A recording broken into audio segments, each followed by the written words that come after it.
Hello! నమస్తే, vanakkam. Welcome to Srihari vlogs అండి. So, part 1 చూసినట్టయితే మీకు పార్ట్ 2 అర్థమవుతుంది.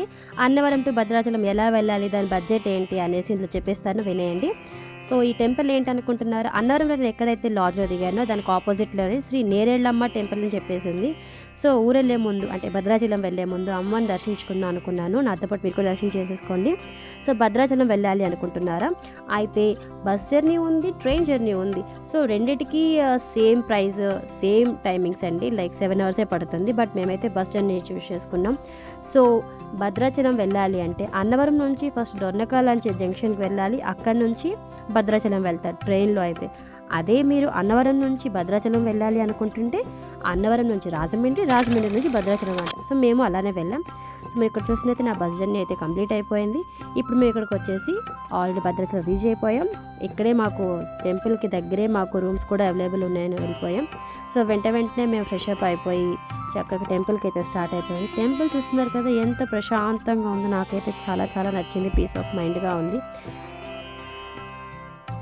సో, మనం ఈ భద్రాచలాన్ని ఇంత ప్రశాంతంగా చూడగలుగుతున్నామంటే అది ఏం దేని వల్లేనండి. ఈయన వచ్చి శ్రీరామ్ దాస్ గారు. సో, బస్ జర్నీకి ఎంత ఖర్చు అయింది, అలాగే ట్రైన్ జర్నీకి ఎంత ఖర్చు అవుతుందని చాలామంది డౌట్స్ అయితే ఉంటాయి కదా.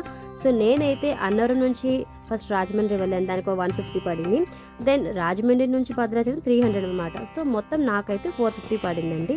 సో, ఇది బస్ ట్రావెల్ గురించి నేను చెప్తున్నాను. ట్రైన్ అయితే నాకు అంతగా ఐడియా లేదు. నేను ఏదైతే వచ్చినా అదే మీకు ఇన్ఫర్మేషన్ ఇస్తున్నాను. సో, నాకైతే రెండు ఈక్వల్లీ లైక్ జర్నీ వచ్చేసి 7 అవర్సే ఉంటుంది. సో, బట్ బస్సు ఎందుకంటే నేను బస్సులో రావడం వల్ల చాలా నేచర్ని ఎంజాయ్ చేశాను అనమాట. సో, నేను బస్సు అనేది ప్రిఫర్ చేయట్లేదు, ఎవరిష్టం వాళ్ళది. నేను జస్ట్ ఇన్ఫర్మేషన్ అయితే ఇస్తున్నాను ఇందులోని. సో, ఇక్కడ మీరు చూస్తున్నారు కదా రామ మందిరం. రామ మందిరంకి వెళ్ళే ముందు మనకి స్టార్టింగే అన్నపూర్ణ సమేత కాశీ విశ్వేశ్వర టెంపుల్ అని ఒకటి ఉంది. సో, నేనైతే అక్కడ కూడా దర్శనం చేసుకున్నాను. చాలా అంటే చాలా బాగుంది టెంపుల్. సో, పవర్ లేకపోవడం వల్ల కొంచెం చీకటిగా అనిపించింది. బట్ ఆయన దర్శనం నాకు చాలా బాగా జరిగింది. నెక్స్ట్ వచ్చేసి రామ మందిరంకి ఎలా ఏంటని చూసేయండి.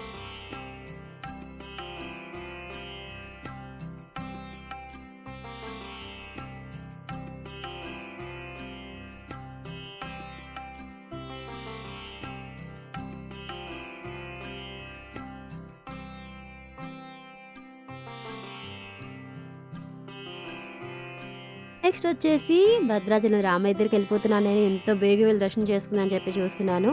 మనకి వెళ్ళినప్పుడు లెఫ్ట్ సైడ్లోని గోశాల ఉంది. అలాగే ఆ పక్కన మనకి లగేజ్, ఫోన్స్ పెట్టుకోవడానికి ఉంది. సో, నాకైతే చాలా ప్రశాంతంగా అనిపించింది ఆయన దర్శనం చేసుకున్నాక. నేనైతే చాలా చాలా ఎంజాయ్ చేశాను. ఆయన 2 టైమ్స్ నాకు దర్శనం అయింది. అసలు నా మాటల్లో నేను చెప్పలేను ఎంత బాగా దర్శనం అయిందో. సో, రామ మందిర దర్శనం అయితే అయిపోయింది కాబట్టి నెక్స్ట్ ఎక్కడికి వెళ్ళానో మీరు చూసేయండి. సో, ఫస్ట్ డే అయితే ఇది దర్శనం అయిపోయింది. నెక్స్ట్ డే ఎక్కడికి వెళ్తున్నా అనుకుంటున్నారా? పర్ణశాల అండి. భద్రాచలం వచ్చి పర్ణశాల వెళ్ళకపోతే అసలు ఏమైనా బాగుంటుందా? సో, నేనైతే స్టార్ట్ అయిపోయాను. సో, ఆ పర్ణశాలకు వెళ్ళే దగ్గరలోనే అరుణాచలం టెంపుల్ అని చెప్పేసి ఒకటి ఉన్నది. అసలు ఈ టెంపుల్ గురించి నేను చెప్పడం కన్నా మీరు చూస్తేనే మంచిదని నేను అనుకుంటున్నాను.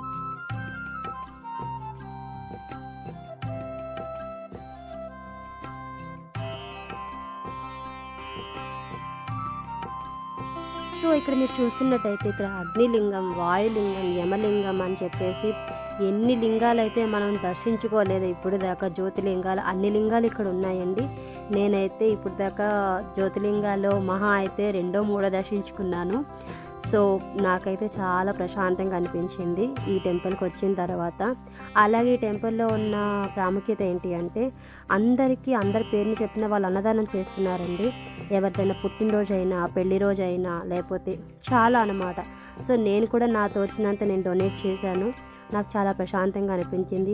ఫస్ట్ ఆఫ్ ఆల్ ఈ టెంపుల్ నేను వెళ్ళిన తర్వాత నాకు ఏమనిపించిందంటే అసలు నేను ఎన్ని జ్యోతిర్లింగాలు అయితే చూడలేదో అన్నీ చూసేసాను అనిపించింది. ఇంకా వెళ్ళాలి అని స్పెషల్ అయితే నాకు లేదు. మీరు చూస్తున్నారు కదా ఎన్ని జ్యోతిర్లింగాలు. కాశీ విశ్వేశ్వరుడు ఉన్నాడు, తర్వాత కేదార్నాథ్ ఉన్నారు, అందరూ అనమాట. నాతో పాటు కూడా మీరు కూడా దర్శించుకొని ఆయన బ్లెస్సింగ్స్ మీరు తీసుకుంటారు అనుకుంటున్నాను.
అక్కడ దర్శనం అయిపోయింది కదా. నెక్స్ట్ వచ్చేసి సీతమ్మ వారి నారచీరలు అదేనండి. అమ్మవారు ఆ చీరలు ఎక్కడ ఎండబెట్టారు, ఆ పసుపు కుంకుమలు అన్నీ ఉన్నాయి కదండి. సో నేనైతే అక్కడికి వచ్చేసాను. మీరు ఇక్కడ చూస్తున్నట్టయితే మనకి డీటెయిల్డ్గా చెప్పడానికి కూడా చాలామంది ఉన్నారండి. అమ్మవారి చీర ఎక్కడ ఆరబెట్టుకున్నారు, పసుపు కుంకుమలు ఎక్కడ పెట్టుకున్నారు, రామయ్య తండ్రి ఎక్కడ కూర్చునేవారు, డీటెయిల్గా చెప్పడానికి అయితే మనుషులు ఉన్నారు. సో కొన్ని వీడియోస్ తీస్తుంటే వాళ్ళు వద్దు అన్నారు కాబట్టి నేను కొంచెమే క్లిప్స్ తీసుకున్నాను. సో మీరు ఇక్కడ చూస్తున్నట్టయితే ఎంత బాగా చెప్తున్నారు కదా. సో అక్కడే మనకి ఇంకోటైతే ప్లేస్ ఉంది. ఇదేం ప్లేస్ అనుకుంటున్నారా? అదేనండి, శూర్పణఖకి చెవులు ముక్కు కోసారు కదా లక్ష్మణుడు, అక్కడికి వెళ్తున్నాను అనమాట. సో ఆ ప్లేస్లో ఏంటంటే ఇలా వెనక్కి తిరిగి చూడకుండా రాయలు వేయాలంట. మనకి అలాంటి కష్టాలు రాకూడదు, ప్రశాంతంగా ఉండాలని చెప్పి నేను కూడా అది ఫాలో అయిపోయాను. వచ్చేసి పర్ణశాలకి వెళ్ళే ముందు అందరూ ఫస్ట్ దర్శించుకునేది అమ్మవారి గోదారి. ఆవిడ తల్లి అనాలో అమ్మవారు అనాలో ఏమనాలో తెలియదు, కానీ తన్ని చూడగానే మనసు చాలా ప్రశాంతంగా అనిపించింది నాకైతే. నిజంగా అమ్మకి కోపం వచ్చినంత వరకే ప్రశాంతంగా, ఒక్కసారి కోపం వచ్చిందంటే నట్టంట అందరినీ ముంచేస్తారు. అందుకే అందరు ఒకసారి అమ్మని దర్శించుకొని దండం పెట్టేసుకోండి. సో నెక్స్ట్ వచ్చేసి పర్ణశాల, అదేనండి స్వామివారి పర్ణశాలకైతే మాకు దర్శనం అయితే చేసుకున్నాం, కానీ మాకు ఫొటోస్ వీడియోస్ తీసుకోవద్దన్నారు. సో ఆ పర్ణశాలకు వెళ్ళే ముందు టెంపుల్ అయితే ఉంది. ఆ టెంపుల్ని మేమైతే మొత్తం క్లిప్స్ తీసుకున్నాను.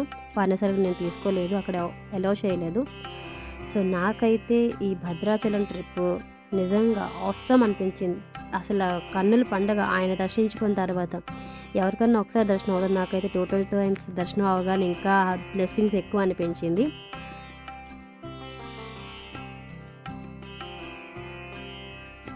చాలా అన్ని టెంపుల్స్ అన్నీ అయిపోయాయి కాబట్టి నెక్స్ట్ వచ్చి షాపింగ్ అనమాట. ఒక దగ్గరికి వచ్చామంటే కొన్ని కొనుక్కుంటాం కదా. అసలు ఏం కొన్నాను అన్నది షార్ట్స్లో నేను అప్లోడ్ చేస్తాను, దానికోసం కూడా వెయిట్ చేయండి. అలాగే నాకు ఈ ట్రిప్ ఎంత అంటే అంత నచ్చింది, ఎందుకంటే అసలు వితిన్ 2 డేస్లో నేను చాలా బాగానే తిరిగేసాను దేవుళ్ళ టెంపుల్ రెండును. సో నా వీడియో కనుక మీకు నచ్చినట్టయితే లైక్ చేయండి, షేర్ చేయండి, కామెంట్ చేయండి. ఇది నా అన్నవరం భద్రాచలం ట్రిప్ అండి. ఇంతటితో పార్ట్ 2 కూడా ఓవర్. కొత్త వాళ్ళు చూస్తున్నట్టయితే సబ్స్క్రైబ్ చేయండి. Thanks for watching.